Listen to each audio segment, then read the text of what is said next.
ராசி என்பர்களே, துலாம் ராசியை பொறுத்த வரைக்கும் அவங்களுடைய முழு வாழ்க்கையினுடைய ரகசியத்தை பற்றி நம்ம முழுசாக தெரிஞ்சுக்க போகிறோம். துலாம் ராசியில் இதுவரைக்கும் கஷ்டப்பட்டவர்கள் மட்டும்தான் அதிகமே தவிர இதுவரைக்கும் சிறந்து வாழ்ந்தவங்க அப்படின்லாம் யாருமே கிடையாதுங்க. அதெல்லாம் ஒரு ஹிஸ்ட்ரி, எப்பயோ வாழ்ந்தாங்க அப்படிங்கிற மாதிரி தான் இருக்கும். துலாம் ராசி அப்படிங்கிறது சுக்கிரன் ஆட்சி செய்யக்கூடிய ராசி. அழகு, கலை, நாகரிகம், சமநிலை, மனிதநேயம் இது எல்லாமே சேர்ந்த ராசி அப்படின்னு சொல்லுவாங்க. துலாம் ராசிக்காரர்களை புரிஞ்சிக்கவே முடியாது அப்படின்னு பலர் சொல்லுவாங்க. ஏன் தெரியுமா? அவர்கள் வெளியில் மென்மையாகவும் உள்ளே புயலாகவும் இருப்பாங்க. இந்த துலாம் ராசிக்காரர் அடிப்படையான குணாதிசயங்கள் அப்படின்னு பார்த்தா வெளிப்படையான குணமாக இருக்கும். அவங்களுடைய எல்லா விஷயங்களும் வெளிப்படையாக இருக்கும். மிக மென்மையான பேச்சு, பேசுகிறதுலே அப்படியே சூப்பராக பேசுவாங்க. அவங்க மனதார பேசுகிறாங்க அப்படிங்கிறதுனால தான் அவங்களோட பேச்சும் மென்மையாக இருக்குது. உண்மையை ஒருத்தர் பேசும்போது அந்த இடத்துல ஒரு கலப்படம் இல்லாத, பொய் இல்லாத ஒரு விஷயம் இருக்குது அப்படின்னா அது மென்மையாக தானே இருக்கும். யாரையும் அவ்வளோ சீக்கிரம் காயப்படுத்த மாட்டாங்க. இவனை காயப்படுத்தி தான் மேலே வரணும் அப்படின்னு அவங்களுக்கு எந்த ஒரு அவசியமும் கிடையாது. அதனால் யாரையுமே இங்கே காயப்படுத்த மாட்டாங்க. சமாதானத்தை விரும்பக்கூடிய ஒரு நபர்களில் இந்த துலாம் ராசிக்காரர்கள் ஒரு அற்புதமான நபர். சண்டை வந்தால் சண்டை போட்டுருவாங்க, 10 நிமிஷத்தில் அவங்ககிட்ட சமாதானமாகி நல்லா பேசுவாங்க. எல்லாருக்கிட்டையும் நல்ல பேர் வேணும் அப்படின்னு நினைப்பாங்க. எதிரிக்கிட்ட கூட சண்டை போட்டாங்க அப்படின்னா 1 மணி நேரத்தில் போய் நல்லா பேசிட்டு அவன்கிட்ட நல்லா இருக்கணும், நல்லா பேசணும் அப்படிங்கிற மாதிரி நினைப்பாங்க. அழகு, ஸ்டைலு இந்த மாரி தான் ஆர்வம் ரொம்ப அதிகம். ரொம்ப ஒரு மிகுந்த ஆர்வம் அப்படின்னு சொல்லுவாங்க. அழகு, ஸ்டைல் மீது ஈர்ப்பு அதிகமாக இருக்கும், ஆர்வமும் அதிகமாக இருக்கும். என்ன ஒரு விஷயம் அப்படின்னா, இவங்க தங்கம் போடணும் அப்படின்லாம் அவசியம் இல்லை. தங்கம் அதிகமாக சேர்த்துவாங்க, ஆனால் அதிகமாக தங்கத்தை பயன்படுத்துறதில்ல. அவங்க தங்கத்தையும் அதிகமாக பயன்படுத்தக்கூடிய காலங்கள் இனி வரக்கூடிய காலகட்டங்கள்லாம் அமையுதுங்க. இவங்களோட பேசும்போது கூட மற்றவர்களை காயப்படுத்தக்கூடாது அப்படிங்கிற வார்த்தையை தேர்ந்தெடுத்து தான் பேசுவாங்க. இந்த ஒரு வார்த்தை அவனை ஹர்ட் பண்ணிடக்கூடாது, இந்த வார்த்தை அவனை ஹர்ட் பண்ணிடக்கூடாது. ஆனால் என்ன அப்படின்னா, துலாம் ராசிக்காரர்கள் சின்ன சின்ன வார்த்தையினால் பல பேர் ஹர்ட் பண்ணியிருக்காங்க. அதனால் சில இடங்களில் வருத்தமும் பட்டிருக்காங்க, சில இடங்களில் அது பெருசாக எடுக்காமல் இருந்திருக்காங்க. அதனால் பலர் இவங்களை நல்ல மனுஷன் அப்படின்னு நினைப்பாங்க. உள்ளே இருக்கக்கூடிய உண்மையான குணம் என்ன அப்படின்னா, இதுதான் ராசிகள், இதுதான் இந்த ராசியினுடைய ரகசியம் அப்படின்னு சொல்லுவாங்க. யாரையும் எளிதில் நம்ப மாட்டாங்க. துலாம் ராசிக்காரர் யாரையும் எளிதில் நம்ப மாட்டாங்க. இது உண்மையாக இல்லைன்னு மட்டும் கமெண்ட் செக்ஷனில் பதிவிடுங்க. யாரையும் அவ்வளோ சீக்கிரம் நம்ப மாட்டீங்க. ஏன்னா அதுக்கு ஹிஸ்ட்ரி இருக்குது. நம்பி ஏமாந்தது, துரோகத்தை அனுபவிச்சதெல்லாம் ஹிஸ்ட்ரி நிறைய இருக்குது. அதனால் யாரையும் அவ்வளோ சீக்கிரம் நீங்கள் நம்ப மாட்டீங்க.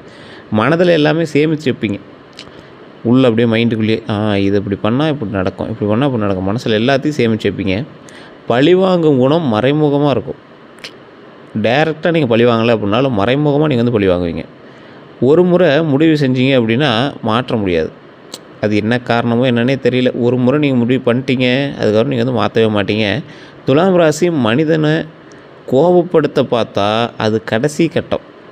அதாவது ஒருத்தங்க கோபமே படாமல் இருக்கான், அவனை தூண்டிகிட்டே இருக்கீங்க, கோபமே படலை, டென்ஷன் ஆக்கிறீங்க, அவனுக்கு துரோகம் பண்ணுறீங்க, நிறையா பண்ணுறீங்க. அதை ரொம்ப எக்ஸ்ட்ரீம் போனால் தான் இங்கே கோவப்பட்டு வெளியே வருவாங்க. ஆனால் மூக்கு மேலே கோர்க்குற வேர்க்கிற ராசிலாம் பார்த்திங்கன்னா துலாம் ராசி தான். இதுவரை அவங்க ஏற்கனவே 100 முறை மன்னித்திருப்பாங்க.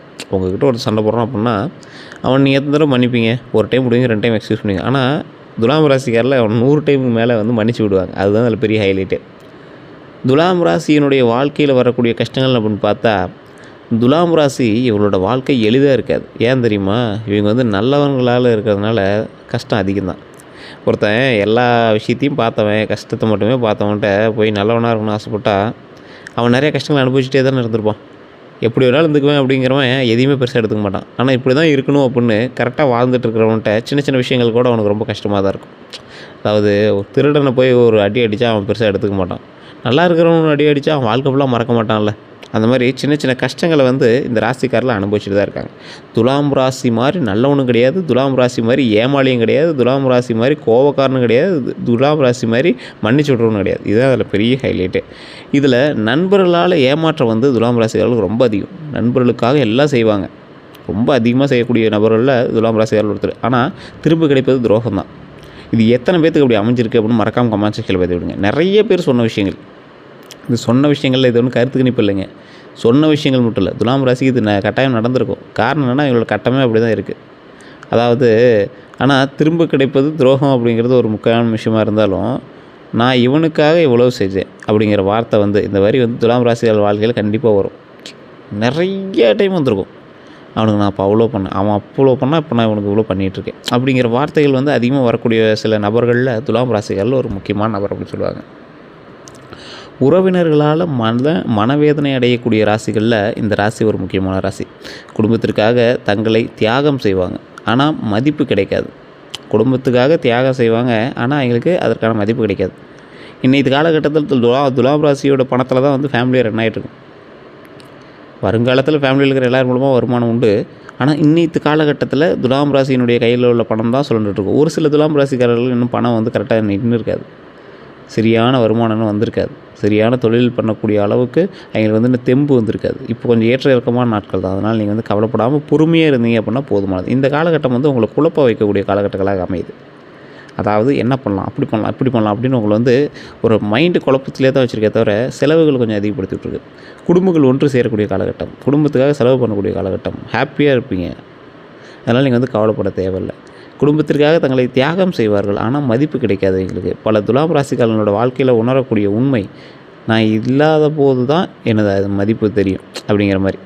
அவங்க துலாம் ராசிக்காரில் வந்து அவங்க இல்லாத போது தான் எங்களோட மதிப்பு தெரியும் அப்படிங்கிற மாதிரி எங்கே சொல்லிகிட்டே இருப்பாங்க. ஆனால் மைண்ட்லேயும் அது இருக்கும். இது நிறைய பேர் உங்களுக்கு புரிஞ்சிருக்குன்னு நினைக்கிறேன். ஆனால் துலாம் ராசிகளுக்கு நீண்ட ஆயுள் உண்டு. ஒரு இடத்துல சண்டை போட்டாங்க அப்படின்னா குறைச்சிட்டு போவாங்க, மறுபடியும் வந்து சேர்ந்துக்குவாங்க. இந்த மாதிரி நிறைய விஷயங்கள் இருக்கத்தான் செய்யுதுங்க. இருந்தாலும் அவங்களுடைய மைண்ட் வந்து அப்படி இருக்கும். உறவினர்கள் வந்து இப்படி பண்ணுறீங்களா அப்படிங்கிற மாதிரி எங்களோட மைண்ட் வந்து அப்படி இருக்கும். அதே மாதிரி காதல் வாழ்க்கை அப்படின்னா துலாம் ராசிக்காரர்களுக்கு காதல் ராசி அப்படின்னு ஒரு பெயர் உண்டு.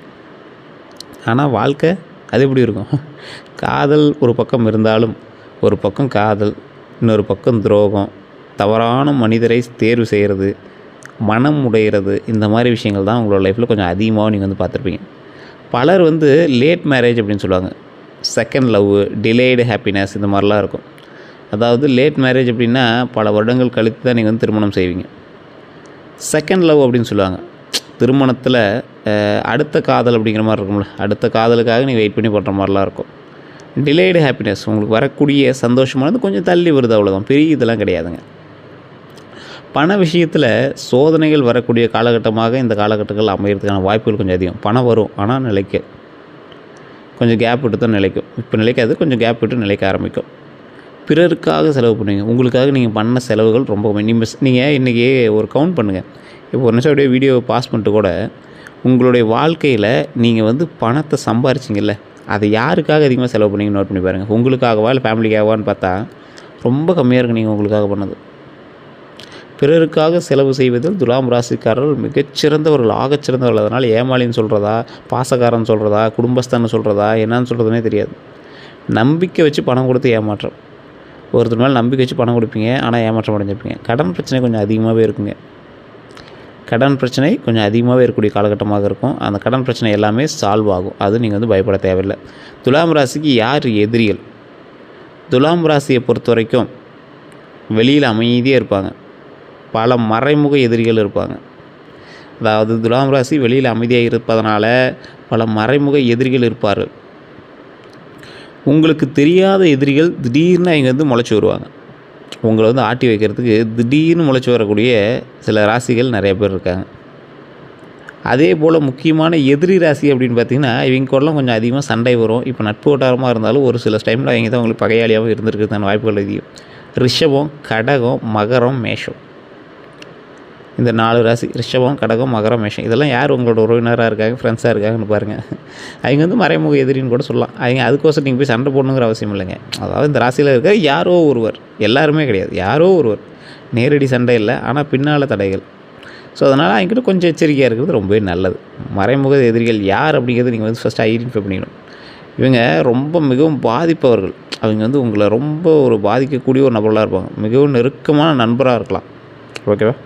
அவங்ககிட்ட நீங்கள் துரோகத்தை அனுபவிச்சதுனால நெருக்கமான நண்பராக கூட உங்களுக்கு வந்து அந்த மறைமுக எதிரி இருக்கலாம்.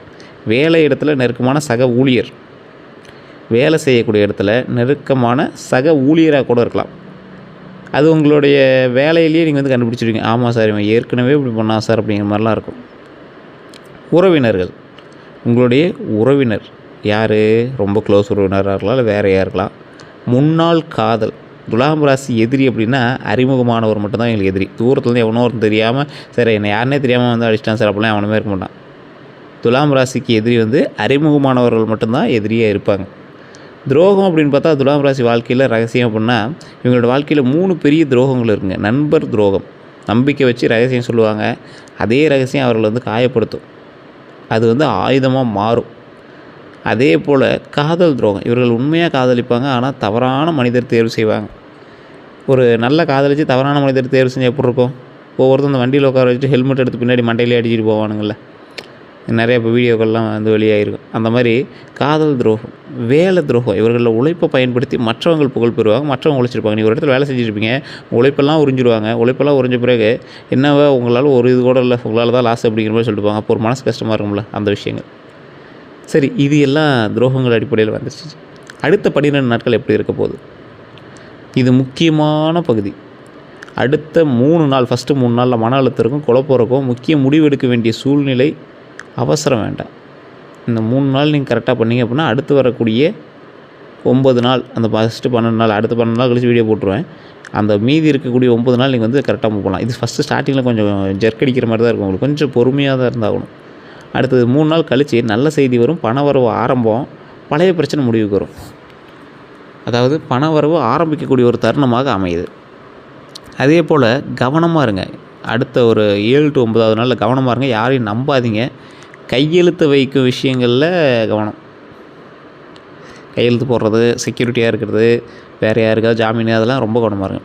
இந்த 10 நாள் ஆச்சு அப்படின்னா பெரிய அதிர்ஷ்டம் ஒன்று காத்திருக்கு. பண வரவு கொஞ்சம் இருக்குது, வேலை வாய்ப்பு இல்லாதவங்களுக்கு வேலை வாய்ப்பு அமையுது, நல்ல செய்தி காத்துட்ருக்குது, வாழ்க்கையில் திருப்பமாக இருக்க போதும் அந்த விஷயங்கள். இந்த 12 நாட்களில் ஒரு நல்ல மாற்றம் ஆரம்பமாக இருக்கிறதுக்கு ஒரு அற்புதமான காலகட்டமாக அமையுதுங்க. தமிழ் புத்தாண்டு அப்படின்னு பார்த்தா சித்திரை மாத பலன் அப்படின்னா, சித்திரை மாதத்தில் புதிய தொடக்கம். நிறைய பேர் சித்திரை முடிஞ்சு அடுத்தது வைகாசியாக காத்துட்ருக்கக்கூடிய சில தருணங்கள், நீண்ட நாள் காத்திருந்த பணம் வரக்கூடிய ஒரு வருடமாக அமையுது, கடன் குறையக்கூடிய ஒரு வருடமாக அமையுது, சேமிப்பு ஆரம்பிக்கக்கூடிய ஒரு வருடமாக அமையுது, வேலை தொழிலில் பதவி உயர்வு வாய்ப்பு, புதிய வேலை வாய்ப்பு, தொழில் விரிவாக்கம், குடும்பத்தில் மகிழ்ச்சி, நல்ல நிகழ்ச்சி, திருமண பேச்சு, இது எல்லாமே நடக்கக்கூடிய ஒரு தருணமாக அற்புதமாக அமையுது. கவனமாக இருக்கணும். யார் மீது? துலாம் ராசிகள் எப்பயுமே யார் மீது கவனமாக இருக்கணும்? நண்பர்கள் மீது நம்பிக்கை குறைக்கணும். ரகசியத்தை பகிர வேண்டாம். தேவையில்லாத செலவை தவிர்க்கணும். வைகாசி மாத பலன் அப்படின்னு பார்த்தா அதிர்ஷ்டமான மாதம் தாங்க, ஒன்றும் பெரிய உங்களுக்கு ரிஸ்க்லாம் கிடையாது. துலாம் ராசிக்காரர்களுக்கு மிக முக்கியமான மாதத்தில் இது ஒன்று. பெரிய மாற்றங்கள் உண்டு, வாழ்க்கையில் திசை மாறும், புதிய தொடக்கம் உருவாகும், வெளிநாட்டு வாய்ப்பு உண்டு. நீங்கள் வெளிநாட்டு பணத்தை நீங்களாக வந்து உருவாக்கலை அப்படின்னாலும் உங்களோட மகன் மகள், கணவன் மனைவி, இப்படி யார் மூலமாவது நீங்கள் வந்து வெளிநாட்டு பணத்தை கொஞ்ச நாளைக்காவது நீங்கள் அனுபவிச்சே ஆகணும். கொஞ்ச நாளைக்கு நிறையா நாளைக்கு நீங்கள் வந்து வெளிநாட்டு பணத்தை அனுபவிச்சே ஆகணும் அப்படிங்கிற ஒரு காலகட்டம் கட்டாயம். இது உங்களுடைய வாழ்க்கை ஃபுல்லாக அதில் ஏதோ ஒரு பகுதியில் நீங்கள் வந்து வெளிநாட்டு பணத்தை நீங்கள் வந்து பயன்படுத்தி ஆகணும். ஏதோ ஒரு வகையில் வெளிநாட்டினுடைய வருமானத்தை நீங்கள் பயன்படுத்துகிற மாதிரி இருக்கும். பணம் வரவுன்னா வைகாசி மாதத்தில் எதிர்பாராத பணம் கிடைக்கும், புதிய வருமானம் வரும், தொழிலில் லாபம் உண்டு, பணம் தேடி வரக்கூடிய மாதமாக அமையுதுங்க. காதல் திருமணத்தில் நீண்ட நாள் காத்திருந்த திருமணங்க, பழைய காதல் திரும்பவும், உறவு உறுதியாகும். வீடு சொத்து அப்படிலாம் பார்த்திங்கன்னா வீடு வாங்க வாய்ப்பு உண்டு, நிலம் தொடர்பான நல்ல செய்தி உண்டாகுங்க. கும்பம் இந்த மாதிரி ராசியில் அவங்க கூட இருந்துச்சு அப்படின்னா அந்த சொத்து மதிப்புகள் வந்து கொஞ்சம் அதிகமாக உயரும். நகை, வீடு, நிலம் அது மாதிரிலாம் உயரும். அதே போல் குடும்ப முன்னேற்றம் உண்டுங்க. அதனால் நீங்கள் வந்து கவலைப்பட தேவையில்லை. மிகப்பெரிய ராசி, பெரிய ரகசியம் அப்படின்னா இந்த துலாம் ராசியோட வாழ்க்கையில் 2005 2006 வரைக்கும் முக்கிய மாற்ற காலம் அப்படின்னு ஒன்று இருந்துச்சுல்ல, இவ்வளோ நாள் கஷ்டம் அதெல்லாம் இருந்துச்சுல்ல, அந்த கர்மா எல்லாமே கிளியர் ஆகக்கூடிய ஒரு காலகட்டமாக அமையும். இனி குரோத்தோட ஆரம்பம் அப்படின்னு சொல்லலாம். பரிகாரம் என்ன அப்படின்னா, வெள்ளிக்கிழமை செய்யக்கூடிய சில முக்கியமான விஷயங்கள் நான் சொல்கிறேன், கேட்டுக்கோங்க. வெள்ளிக்கிழமை வெள்ளைப்பூ வழிபாடு அப்படின்னு சொல்லுவாங்க. மல்லிகைப்பூ வச்சு இறைவனை வழிபடுறது. மகளிருக்கு உதவி செய்யுங்க. பெண்களாக இருக்கக்கூடியவங்களுக்கு ஏதோ ஒரு வகையில் உதவி, அவங்களுக்கு உணவு கொடுத்தாலும் சரி, இல்லை ஏதோ ஒரு உடைகள் வாங்கி கொடுத்தாலும் சரி, இல்லை ஏதோ ஒரு விஷயத்தில் நீங்கள் வந்து உதவி. தானம் செய்கிறது, தானம் அப்படின்னா நீங்கள் உணவோ இல்லை ஏதோ ஒரு விஷயங்கள் உங்களால் முடிஞ்சதை நீங்கள் செஞ்சீங்க அப்படின்னா அது ஒரு மிகப்பெரிய நன்மை. சுக்கிர மந்திர ஜபம். ஓம் சுக்கிரனே போற்றி, ஓம் சுக்கிரனே போற்றி, ஓம் சுக்கிரனே போற்றி, ஓம் சுக்கிரனே போற்றி, ஓம் சுக்கிரனே போற்றி, ஓம் சுக்கிரனே போற்றி, ஓம் சுக்கிரனே போற்றி, ஓம் சுக்கிரனே போற்றி, ஓம் சுக்கிரனே போற்றி, ஓம் சுக்கிரனே போற்றி, ஓம் சுக்கிரனே போற்றி, ஓம் சுக்கிரனே போற்றி 12 முறை தினம். இது எந்த இடத்துல நீங்கள் சொன்னீங்க அப்படின்னாலும் மிகப்பெரிய லாபம் உண்டு. சுக்கிரனுடைய ஆதிக்கம் அதிகமாக இருக்கிறதுனால நீங்கள் எப்பயுமே வண்டி வாகனத்தை சுத்தமாக வச்சுட்டிங்க அப்படின்னா ரொம்ப நல்லதுங்க. இந்த வாழ்க்கையை வேகமாக மாற்றக்கூடிய சில முக்கியமான ஒரு இதில் அது ஒன்று. துலாம் ராசியினுடைய வாழ்க்கை ஆரம்பத்தில் கஷ்டமாக இருக்கும், நடுவில் துரோகத்தை சந்திப்பீங்க, கடைசியில் வெற்றி தான். இவர்கள் வாழ்க்கையில் லேட் சக்ஸஸ்ஸு, காத்திருந்தால் கிடைக்க நம்பிக்கை விடாதீங்க. இந்த ராசிக்காரர்கள் நிறைய பேர் சார் ஜோதிட ரீதியான சில தகவல்கள் கேட்கணும் அப்படிங்கிறீங்க. ப்ரமோஷன் ஆக்டிவிட்டியாக எடுத்துட்டாலும் சரி, கீழே வந்து நான் வந்து நம்பர் கொடுத்துருக்கேன். பிரபலமான ஜோதிடருடைய நம்பர், நிறைய ஆக்டர்ஸ் ஜோதிடம் பார்க்கக்கூடியவர், அதே மாதிரி தமிழில் மிகப்பெரிய ஒரு விஷயத்தை எல்லாமே அவர் வந்து பண்ணியிருக்கார். தமிழ்நாட்டில் இருக்கக்கூடிய பிரபலமான பல நடிகைகள் அரசியல் பிரமுகர்களுக்கு ஜோதிடம் பார்க்கக்கூடியவர். 200 ஜோதிடர்களுக்கு ஆசான். இதுதான் பெரிய விஷயமே. அடுத்து என்ன பண்ணும் அப்படிங்கிறது கூட எல்லாமே கேட்டு பண்ணக்கூடிய சில விஐபிஸ் இன்னும் இருக்காங்க தமிழ்நாட்டில். கிட்டத்தட்ட 5 லாங்குவேஜில் ஜோதிடம் பார்ப்பார். வெளிநாட்டில் இருக்கீங்க அப்படின்னாலும் சரி, நீங்கள் வாட்ஸ்அப் மூலமாக தொடர்பு கொள்ளலாம். கீழே வந்து நான் காண்டாக்ட் நம்பர் கொடுத்துருக்கேன். நீங்கள் ஜஸ்ட் கால் பண்ணி பேசுனீங்க அப்படின்னாவே போதுமானது. வேறு எந்த தகவலாக இருந்தாலும் ஜஸ்ட் கால் பண்ணி கேட்டுக்கலாம். வேறு எந்த தகவலாக இருந்தாலும் கமெண்ட் செக்ஷனில் பதிவிடுங்க. அதே போல் இந்த ராசிக்காரர்களுக்கு இன்னொரு முக்கியமான விஷயம் சொல்கிறேன். திருச்செங்கோடில் இருக்கக்கூடிய அர்த்தநாரீஸ்வரர் கோயிலை முடிஞ்சால் வழிபடுங்க. அதாவது அந்த கோயிலை பற்றி எல்லாருக்கும் தெரிஞ்சிருக்கும். இருந்தாலும் நான் சொல்கிறேன், நிறைய வீடியோக்கள் நான் சொன்னது தான். அர்த்தநாரீஸ்வரர் வழிபாடு அப்படிங்கிறது தாயும் தந்தையும் ஒரே உருவத்தில் இருக்கிறது. அர்த்தநாரீஸ்வரராக வெள்ளை நவபாசனத்தை செஞ்சுருப்பாங்க, மலை மீது இருக்கும். அதே கோவிலில் செங்குட்டு வேலவன் முருகர் சன்னதி இருக்குது, மேலே உச்சி பிள்ளையார்னு விநாயகர் சன்னதி இருக்குது. அதாவது 4 பேர் ஒரு குடும்பமே வந்து ஒட்டுக்காக இருக்கக்கூடிய ஸ்தலம். திருமணமானவங்க அதிகமாக போய் மாலை மாற்றக்கூடிய ஸ்தலம் அப்படின்னு சொல்லுவாங்க. குடும்பஸ்தர்கள் எல்லாமே போயிட்டு வரக்கூடிய ஸ்தலம், குடும்ப பிரச்சனைகள் எல்லாமே தீரக்கூடிய ஸ்தலம். அந்த மலை மேலே ஏறினீங்க அப்படின்னா அங்கங்கே பாம்பு உருவது செதுக்கியிருப்பாங்க. 60 அடிக்கு பாம்புலாம் இருக்கும். படிக்கட்டில் நடந்து போகும்போது 1200 படிக்கட்டுகள் இருக்கும். அந்த பாம்புக்கெலாம் வந்து பூஜை பண்ணிட்டு போயிட்டுருப்பாங்க. ஒரு பிரமாதமான ஒரு மலை, செங்குட்டு வேலவர் அப்படிங்கிற முருகர் இருக்கக்கூடிய ஸ்தலம். குழந்தை வரம் வேண்டி போகிறவங்களுக்கு அங்கே குழந்தை வரம் கிடைக்கும். திருமணமாகி பிரச்சனை இருக்கிறவங்களுக்கு திருமண பிரச்சனைகள் தீரும். காதல் பிரச்சனையெல்லாம் இருக்குது அப்படின்னா காதல் பிரச்சனை எல்லாமே சரியாகி திருமணமாக மாறும். உச்சி பிள்ளையார் கோயிலுக்கு போய் வழிபட்டீங்க அப்படின்னா மனதில் உள்ள கவலைகள் எல்லாமே நீங்கும். இதுபோல் பல விஷயங்களை வந்து கடவுள் கொடுக்கக்கூடிய ஒரு அற்புதமான ஸ்தலமாக அந்த ஸ்தலம் வந்து அமையுது. உங்களுக்கு எந்த டவுட் இருந்தாலும் சரி, அந்த கோயிலுக்கு நீங்கள் போயிட்டு வாங்க. மிகப்பெரிய அற்புதமான ஸ்தலம், பல மகிழ்ச்சிகளை அள்ளி தரக்கூடிய ஸ்தலம், பல நன்மைகளை தரக்கூடிய ஸ்தலம். அது மட்டும் இல்லாமல் நிறைய விஷயங்கள் இருக்குது அந்த கோயிலில். நீங்கள் முடிஞ்சால் ட்ரை பண்ணுங்கள், ஒரு டைமாக அந்த கோயிலுக்கு போயிட்டு வாங்க. நிறைய பேர் கேட்டுட்டு இருந்த சில விஷயங்களில் இந்த கோயிலுக்கு போயிட்டு இருந்தீங்க அப்படின்னா இந்த டைம் உங்களுக்கு மாற்றங்கள் இருப்பதற்கான வாய்ப்புகள் அதிகமாக இருக்குது. அம்மா சன்னிகளும் இன்னும் பயங்கர கூட்டமாக இருக்கும். ஸோ அங்கே இருக்கக்கூடிய சிலைகளுக்கு முகங்கள் தெரியாது. அது எல்லாமே வந்து பார்த்திங்கன்னா வெள்ளை நவபாசனத்தால் செய்யப்பட்டதாலும் முகங்கள் அவ்வளோ தெரியாது. அது எல்லாமே வந்து வெள்ளை நவபாசனத்தால் செய்யப்பட்ட ஒரு அற்புத மூலிகை சிலைகள். அதுக்கு அபிஷேகங்கள் கிடையாது. போனீங்க அப்படின்னா வழிபட்டு வரலாம். அங்கே வந்து அர்த்தநாரீஸ்வரரோட காலை வந்து ஒரு காலில் வந்து இந்த ட்ரெஸ்ஸை வந்து இப்படி தூக்கி காட்டுவாங்க. அந்த காலில் வந்து கொலுசு காட்டுவாங்க. ஒரு காலில் கொலுசு ஒரு காலில் கொலுசு இல்லாமல் இருக்கும். தாயும் தந்தையும் ஒரே சேர அந்த கோயில் வந்து நீங்கள் வந்து வழிபடலாம். ஸோ இந்த மாதிரி பல வினோதமான சக்திகள் நிறைந்த கோயில். நீங்கள் கண்டிப்பாக ஒரு டைம் போயிட்டு வாங்க. நம்ம சேனல் இது வரைக்கும் ஃபாலோ பண்ணாமல் தான் ஃபாலோ பண்ணிக்கோங்க. சப்ஸ்கிரைப் பண்ணாமல் சப்ஸ்கிரைப் பண்ணி பக்கத்தில் பெல் பண்ணி மறக்காம ப்ரெஸ் பண்ணிக்கோங்க. எல்லோரும் நன்றி நண்பர்களே.